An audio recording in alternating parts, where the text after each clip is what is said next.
Hello everyone, welcome to exam Manthan 24/7 YouTube channel. देखिए, जैसा आज टॉपिक देख पा रहे हैं, आज का हमारा टॉपिक है वो है विश्व के प्रमुख सूचकांक। यानी कि हम वर्ल्ड के ग्लोबल लेवल पर जो भी इंडेक्सेस हैं उन्हें हम डिस्कस करने वाले हैं। और उसमें हम ये देखेंगे कि किस देश की रैंक फर्स्ट थी और इंडिया की रैंक उस इंडेक्स में क्या है।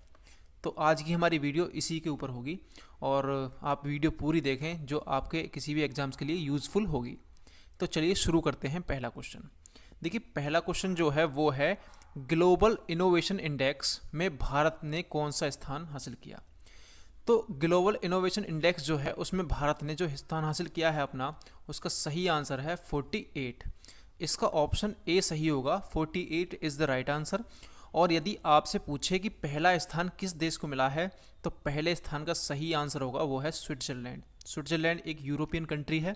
और अगर आपसे पूछे कि इसे कौन जारी करता है, इस सूचकांक को जारी करता कौन सा संगठन है, तो उसका नाम है वैश्विक बौद्धिक संपदा संगठन, कार्नेल यूनिवर्सिटी और इनसीड बिजनेस स्कूल। ठीक है, ये तीन हैं जो इसे मिलकर जारी करते हैं। ये किसी भी देश के अंदर किए जा रहे नवाचारों के ऊपर डिपेंड करता है। किसी अर्थव्यवस्था को लेकर किसी भी क्षेत्र में अगर अच्छे इनोवेशन किए जा रहे हैं तो उसमें रैंक किसी भी देश की अच्छी होगी। तो इसका सही आंसर होगा आपका ऑप्शन ए 48। अब नेक्स्ट क्वेश्चन क्या है, ग्लोबल जेंडर गैप रिपोर्ट किस संस्था द्वारा जारी की गई। तो इसका जो सही आंसर होगा, इसका सही आंसर है आपका world economic forum. D option इसका सही होगा। और ये किसके द्वारा जारी की जाती है, वर्ल्ड इकोनॉमिक फोरम। अगर हिंदी में बात करें तो इसका नाम है विश्व आर्थिक मंच। जो इसका हेडक्वार्टर है वो स्विट्जरलैंड की कॉलोनी में है। इसका नाम है कॉलोनी। ठीक है, और कहाँ पर, स्विट्जरलैंड में। अगर बात करें कि ये जो रिपोर्ट है ये पहली बार किस सन में जारी की गई, तो इसका सही आंसर होगा 2006 में। और इस साल जो सबसे टॉप पर रहा देश वो है आइसलैंड। आइसलैंड ने इस बार शीर्ष पर रहा इस ग्लोबल जेंडर रिपोर्ट में। ग्लोबल जेंडर रिपोर्ट का मतलब क्या है कि किसी भी देश में लिंग के आधार पर भेदभाव ना होता हो। जहाँ सबसे कम भेदभाव होगा उसकी रैंक अच्छी होगी, और जहाँ ज़्यादा भेदभाव होता होगा ग्लोबल लेवल पर या फिर देश में, तो वहाँ पर उसकी रैंक नीची होगी। जैसे भारत है, भारत का स्थान 112 है, तो इसका मतलब भारत में जो है वो लैंगिक भेदभाव ज़्यादा होता है। तो इस वजह से यहाँ पर 112 रैंक भारत ने हासिल की है। तो उम्मीद करता हूँ आपको ये समझ में आया होगा। इसका ऑप्शन डी सही हो जाएगा। चलिए अब चलते हैं नेक्स्ट क्वेश्चन की तरफ। देखिए, नेक्स्ट क्वेश्चन क्या है कि अक्टूबर में जारी की गई ease of doing business report में भारत का कौन सा स्थान है, तो ये आपको बताना है। तो इसका जो सही आंसर होगा, भारत की जो रैंक है इसमें वो है 63। अगर आप देखेंगे तो इसकी जो रैंक है भारत की वो है 63। और ये रिपोर्ट किसके द्वारा पब्लिश की जाती है, इसकी बात करें तो वो है वर्ल्ड बैंक। और इस साल जो भारत इस साल जो इस रिपोर्ट में सबसे टॉप पर देश रहा है वो है न्यूजीलैंड। यानी कि न्यूजीलैंड एक ऐसा देश है जहां पर कोई भी विदेशी कंपनी आसानी से अपना प्लांट या फिर अपनी कोई भी ब्रांच स्थापित कर सकती है। वहाँ पर रूल्स इतने फ्लेक्सिबल हैं कि कोई भी आसानी से आकर वहाँ पर अपनी बिजनेस कर सकता है। तो इसका मतलब ईज ऑफ डूइंग बिजनेस, यानी कितनी आसानी से वहाँ पर कोई देश बिजनेस कर सकता है। तो इसका सही आंसर होगा 63। चलें अगर हम नेक्स्ट क्वेश्चन की तरफ, तो चौथा क्वेश्चन क्या है, दुनिया के सबसे शक्तिशाली पासपोर्ट सूचकांक 2020 में भारतीय पासपोर्ट किस स्थान पर है। तो देखिए, पासपोर्ट सूचकांक जो होता है ये किस चीज़ पर डिपेंड करता है, ये डिपेंड करता है कि कौन सा देश, किस देश का पासपोर्ट इतना शक्तिशाली है कि वो बिना वीज़ा के कितने देशों में वहाँ के लोग जा सकते हैं। तो इसी क्रम में जो सबसे, ये भारत जो है, भारत की जो रैंक है वो है 84 रैंक है भारत की। और अगर हम बात करें पहले देश की, तो सबसे पहले टॉप पर जो है वो है जापान। जापान के जो यात्री हैं यानी लोग हैं वो 191 देशों की यात्रा बिना किसी वीज़ा के कर सकते हैं। पासपोर्ट के साथ बिना वीज़ा के यहाँ की यात्रा कर सकते हैं 191 कंट्रीज़ की। और अगर हम थोड़ा बहुत इसके बारे में जानने की कोशिश करें कि ये जो रैंक है या इंडेक्स है ये किसके द्वारा जारी की जाती है, तो इसका नाम है हेनले पासपोर्ट इंडेक्स। जो है इसकी शुरुआत हेनले एंड पार्टनर्स मुख्यालय ने की है। तो ये कहाँ पर है, ये है लंदन में। ये लंदन कहाँ पर है, यूनाइटेड किंगडम, ग्रेट ब्रिटेन अगर बात करें, यूनाइटेड किंगडम उसका पार्ट है। और इसकी स्थापना कब की गई थी, 1997 में। तो सबसे शक्तिशाली पासपोर्ट अगर पूछे तो वो है जापान। 191 देशों की यात्रा कोई भी यात्री वहाँ का कर सकता है बिना किसी वीज़ा के। और भारत की बात करें तो भारत की रैंक है 84। अब नेक्स्ट क्वेश्चन जो है यहाँ पर यह है, भारत का सबसे प्रदूषित शहर कौन सा है, तो इसका सही आंसर होगा झरिया। यहाँ पर जो इसका सही आंसर है वो है झरिया, ऑप्शन ए। और मैं इसके ऊपर एक वीडियो बनाऊंगा, जो भारत के कितने जो अपने पर्सनल इंडेक्स हैं भारत द्वारा जारी किए गए हैं, उन इंडेक्स के ऊपर मैं एक वीडियो बनाने वाला हूँ, तो वहाँ पर मैं इनके बारे में डिटेल से बताऊंगा। फिलहाल आप इसे याद रखें कि भारत का जो सबसे प्रदूषित शहर है वो है झरिया। अगर हम चलें अब नेक्स्ट क्वेश्चन की तरफ, तो नेक्स्ट क्वेश्चन क्या है कि विश्व प्रेस स्वतंत्रता सूचकांक 2020 में भारत का कौन सा स्थान रहा। अब देखिए, अगर हम बात करें भारत के स्थान की, तो इसमें भारत का स्थान जो रहा वो है ऑप्शन ए सही है इसका, 142, 142वां स्थान भारत ने प्राप्त किया। देखिए, ये सूचकांक किस पर डिपेंड करता है कि किस देश में प्रेस को कितनी स्वतंत्रता है। जिस देश में प्रेस को स्वतंत्रता अधिक होगी वहाँ पर उसकी रैंक उतनी ही अच्छी होगी, और जहाँ पर स्वतंत्रता कम होगी, बाउंडेशंस ज़्यादा होंगी, वहाँ पर रैंक उतनी ही ज़्यादा होगी। तो अगर हम इसकी बात करें, विश्व प्रेस स्वतंत्रता सूचकांक जो जारी किया जाता है, ये एक संस्था है जिसका नाम है रिपोर्टर्स विदाउट बॉर्डर्स, इसके द्वारा जारी की जाती है।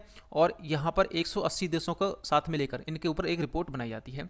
और इसका जो प्रथम संस्करण है वो कब प्रकाशित किया गया था, यानी पहला जो इंडेक्स, पहला प्रेस स्वतंत्रता सूचकांक इंडेक्स जो जारी किया गया था वो किस सन में जारी किया गया था, तो उसका सही आंसर होगा आपका 2002। ठीक है, भारत की रैंक यहाँ पूछे तो 142। और स्वतंत्रता सूचकांक में अगर फर्स्ट प्लेस की बात करें तो वो है नॉर्वे, तो ये भी आपको याद रखना है। ओके, चलिए चलते हैं नेक्स्ट क्वेश्चन की तरफ। नेक्स्ट क्वेश्चन क्या है कि अंतर्राष्ट्रीय बौद्धिक संपदा सूचकांक 2020 में भारत का कौन सा स्थान है। तो अगर हम इसकी बात करें बौद्धिक संपदा सूचकांक की, तो भारत का जो स्थान है वो है 40th, ऑप्शन ए इसका सही होगा। और अगर हम इसके बारे में थोड़ा बहुत जानें, अंतर्राष्ट्रीय बौद्धिक संपदा सूचकांक जो है इसे कौन जारी करता है, तो इसका सही आंसर होगा US chamber of commerce global innovation policy centre. ये यूएस का एक संगठन है, इसके द्वारा ये जारी किया जाता है। और इस बार की जो थीम थी वो क्या थी, आर्ट ऑफ द पॉसिबल। अगर आपसे 2020 की थीम पूछे तो आर्ट ऑफ द पॉसिबल, अगर संस्करण पूछे तो ये 8वां संस्करण था। किसके द्वारा जारी की जाती है, तो वो है US chamber of commerce global innovation policy centre. और अगर टॉप कंट्रीज़ की बात करें कि किसने यहाँ पर इसमें टॉप किया, तो अमेरिका सबसे पहले स्थान पर, दूसरे पर ब्रिटेन, फिर फ्रांस, फिर स्वीडन एंड जर्मनी। और भारत की रैंक की बात करें तो भारत की रैंक जो होगी वो होगी 40, तो ऑप्शन ए यहाँ पर इसका सही होगा। अब अगर हम नेक्स्ट क्वेश्चन की बात करें, नेक्स्ट क्वेश्चन क्या है कि वैश्विक ऊर्जा संक्रमण सूचकांक में भारत का कौन सा स्थान है। तो अगर इसके सही आंसर की बात करें तो इसका ऑप्शन ए सही हो जाएगा, ऑप्शन ए 74। भारत की रैंक कौन सी है, 74। देखिए, वैश्विक ऊर्जा संक्रमण सूचकांक किस चीज़ को लेकर बनाया जाता है कि कहाँ पर किस देश में ऊर्जा का संरक्षण अच्छे तरीके से किया जा रहा है, और कार्बन उत्सर्जन कितना कम किया जा रहा है, प्रदूषण का लेवल देखा जाएगा, सब चीज़ों को मानकों के आधार पर ये इंडेक्स जारी किया जाता है। तो अगर इसमें बात करें तो भारत की जो रैंक रही है वो है 74, ऑप्शन ए।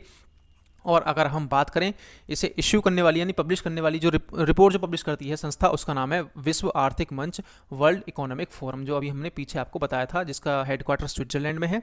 और इसमें वैश्विक ऊर्जा संक्रमण सूचकांक जो था 2020 का, इसमें पहला स्थान जो हासिल किया वो स्वीडन ने हासिल किया। तो आपको 3-4 चीज़ें यहाँ से याद रखनी है कि किसके द्वारा जारी किया जाता है, तो वो है विश्व आर्थिक मंच, फर्स्ट प्लेस स्वीडन।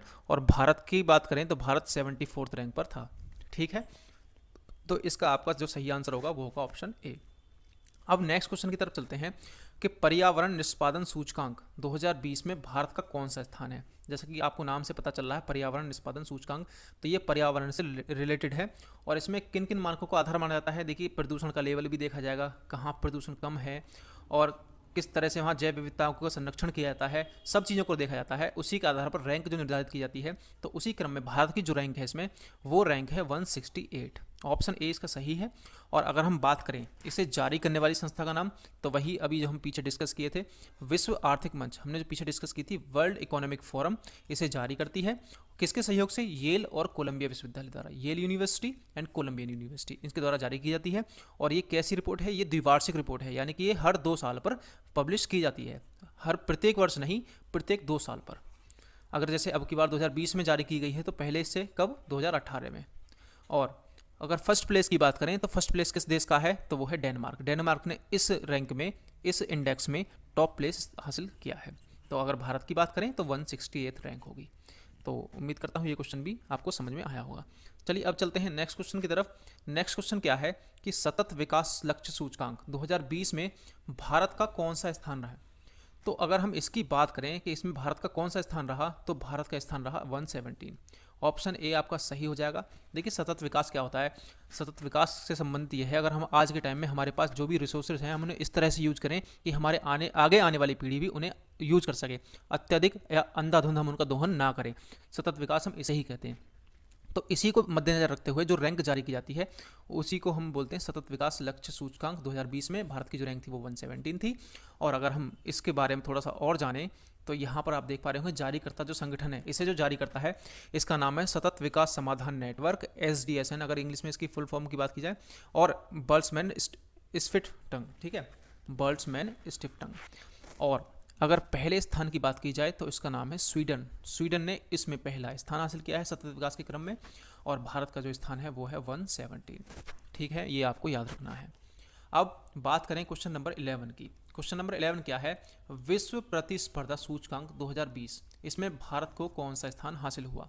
तो इसका अगर हम सही आंसर देखें तो इसका सही आंसर होगा ऑप्शन ए 43 रैंक है भारत की, और इसमें लगभग 63 देशों ने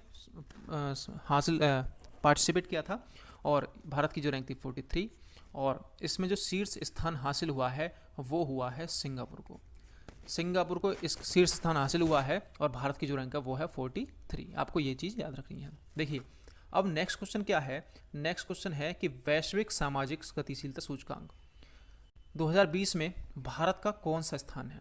तो ऑप्शन आपको दिए हुए हैं, option A 76, option B 80, 90 and 72। अगर हम इसकी बात करें कि इसमें भारत की कौन सी रैंक है तो इसका जो सही आंसर होगा वो होगा ए 76। भारत की इसमें 76 रैंक है। अगर इसे जारी करने वाले संगठन की बात करें तो वो है विश्व आर्थिक मंच, वर्ल्ड इकोनॉमिक फोरम। और अगर इसमें कौन सी कंट्री है जिसने शीर्ष स्थान हासिल किया है तो वो है डेनमार्क। आपको ये याद रखना है। देखिए जितने भी मैं आपको यहाँ बता दूँ, वर्ल्ड इकोनॉमिक फोरम ने इंडेक्स जारी किए हैं, आप उन्हें एक जगह लिख लें, जिससे उन्हें आपको याद करने में आसानी होगी और रैंक भी आप याद करें। तो इसका जो सही आंसर होगा वो हो जाएगा 76 भारत की रैंक। और ये किस चीज़ को बेस मानकर रैंक जारी की जाती है, जैसा आप देख पा रहे हैं पैरामीटर क्या क्या है। देखिए वहाँ पर देखा जाता है सामाजिक गतिशीलता सूचकांक के लिए स्वास्थ्य देखा जाता है, ये भारत की रैंक इधर जो आप देख पा रहे हैं 82 देशों में से। और शिक्षा तक कितने लोगों की पहुँच है, और शिक्षा में गुणवत्ता कितनी है और समानता कितनी है यहाँ पर लोगों में, मतलब जैसे मान लो जाति की भेदभाव ना होता हो, सभी को समान रूप से शिक्षा दी जाती हो। उम्र भर सीखना, प्रौद्योगिकी की पहुंच यानी टेक्नोलॉजी की पहुंच, कार्य का अवसर, उचित वेतन वितरण, काम करने की स्थिति, सामाजिक सुरक्षा, समावेशी संस्था, ये सब चीज़ें जो है इसके पैरामीटर हैं जिनके बेस पर ये वैश्विक सामाजिक गतिशीलता सूचकांक जारी किया जाता है। ठीक है, तो ये हो गया आपका 12वां क्वेश्चन। चलें अगर हम 13वें क्वेश्चन की तरफ, तो इसका जो आंसर है क्वेश्चन है वर्ल्ड हैप्पीनेस इंडेक्स में भारत को कौन सा स्थान मिला है। तो ऑप्शन है आपके पास 144, 130, 120 एंड 110।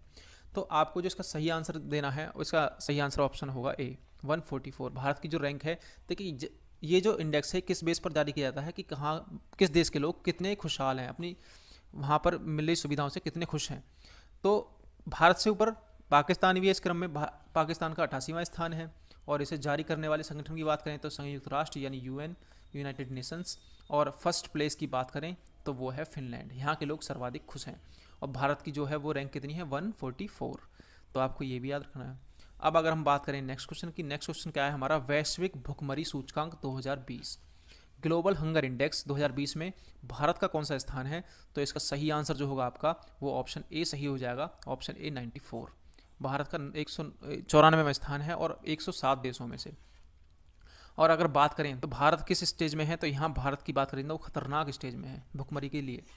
107 देशों में से अगर 94 रैंक आ रही है तो आप अंदाज़ा लगा सकते हैं कितनी भयावह स्थिति में। और जो अभी इसी रिपोर्ट ने जो बताया है, मेडागास्कर, चाड वगैरह जो देश हैं, इनमें भुखमरी की बहुत ही बुरी स्थिति है, सबसे खतरनाक स्थिति इन देशों में है। तो आपने समझ पाए होंगे। अब बात करें इसके जारीकर्ता संगठन की, तो ये जो है एक एजेंसी है आयरलैंड की, कंसर्न वर्ल्ड वाइड। इसके द्वारा ये रिपोर्ट जारी की जाती है और किसके सहयोग से, वेल्ट हंगर हिल्फे, वो कहाँ का संगठन है, वो है जर्मनी का। तो इनके द्वारा ये रैंक जारी की जाती है। तो आपको उम्मीद करता हूँ ये वीडियो अच्छी लगी होगी, और जितने भी इंडेक्स हैं इनसे संबंधित आपको PDF हमारे टेलीग्राम चैनल पर मिल जाएगी। मैं वहाँ पर इसकी PDF शेयर कर दूँगा। टेलीग्राम चैनल जिसे ज्वाइन करना हो वो डिस्क्रिप्शन में जाकर जो लिंक दिया हुआ है उससे टेलीग्राम चैनल ज्वाइन कर सकते हैं।